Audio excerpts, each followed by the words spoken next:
ছাব্বিশ সেশনের কমিটি আমাদের সংগ্রামী আজকের অনুষ্ঠানের সময় প্রধান অতিথি তিনি ঘোষণা করবেন এবং তিনি শপথ বাক্য পাঠ করবেন।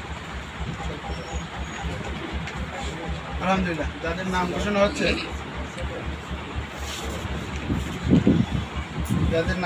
করা হচ্ছে নতুন কমিটি, আমরা তাদেরকে অগ্রিম মুবারকবাদ জানাই এবং নাম ঘোষণা হলে আপনারা সামনের দিকে চলে আসবেন ইনশাল্লাহ। তো আগামী 2025 এবং 26 সেশনের জন্য ইসলামী যুব আন্দোলন বাংলাদেশ ফকিরহাট উপজেলা শাখার সভাপতি হিসেবে দায়িত্ব পালন করবেন হাফিজ মোহাম্মদ মাসুম বিল্লাহ। আলহামদুলিল্লাহ। আলহামদুলিল্লাহ। সহসভাপতি হিসেবে দায়িত্ব পালন করবেন মোহাম্মদ ইসরাইল হাসান চুন্নু। আলহামদুলিল্লাহ। এবং সাধারণ সম্পাদক হিসেবে দায়িত্ব পালন করবেন মোহাম্মদ রাসেল হাওলাদার। আলহামদুলিল্লাহ। জোরে বলিন আলহামদুলিল্লাহ। আলহামদুলিল্লাহ। আপনারা সবাই সামনে আসেন, সবাই আসেন, সামনে আসেন। সভাপতি সাহেব আসেন। সভাপতি হাফেজ মাসুম বিল্লাহ, চূর্ণ, সাধারণ সম্পাদক মাসুম বিল্লাহ। আমরা আরও কিছু দায়িত্বশীল ইনশাল্লাহ নিয়েছি এবং তাদেরও নাম ঘোষণা হচ্ছে, তারা সামনে আসবেন। এবং যুগ্ম সাধারণ সম্পাদক হিসেবে দায়িত্ব পালন করবেন মোহাম্মদ মাসুম বিল্লাহ। আলহামদুলিল্লাহ।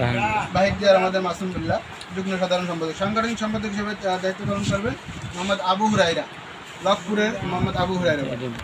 এবং প্রচার সম্পাদক হিসাবে আমাদের গত সেশনের আগের সেশনের প্রচার সম্পাদক মোহাম্মদ মিজানুর রহমান।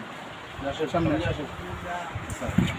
আর অন্যান্য ইউনিয়নের দায়িত্বশীল যারা আছে তারাও দায়িত্বে আসবে, নাম এখন প্রকাশ। আলহামদুলিল্লাহ, আমাদের কমিটি 21 সদস্য বিশিষ্ট।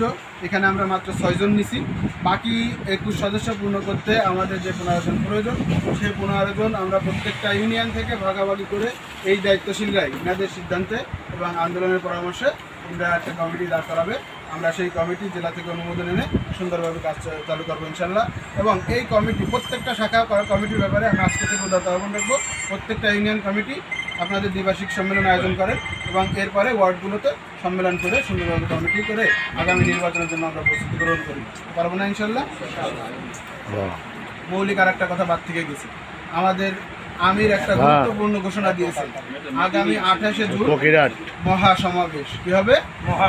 আগামী 28শে জুন আমাদের সোহরাওয়ার্দী উদ্যানে মহাসমাবেশ, মহা জনসমুদ্র তৈরি হবে ইনশাআল্লাহ। সেই জনসমুদ্রের সাক্ষীকে আমি হব না ইনশাআল্লাহ। শুধু আমি নয়, আমার প্রতিটা গ্রাম থেকে প্রতিটা যুবকদেরকে আপনি নিয়ে যাবো তো ইনশাআল্লাহ। দাওয়াত আজকে থেকে শুরু হবে। যে যেভাবে পারি প্রত্যেকটা ইউনিয়ন থেকে কমসে কম একটা বাস নেওয়ার জন্য যেভাবে পারি, ভিডিও কন্টেন্ট করে পারি, অনলাইনে পারেন, অফলাইনে পারেন, মুখোমুখি পারেন, চার আড্ডা দিয়ে পারেন, যেভাবে পারি।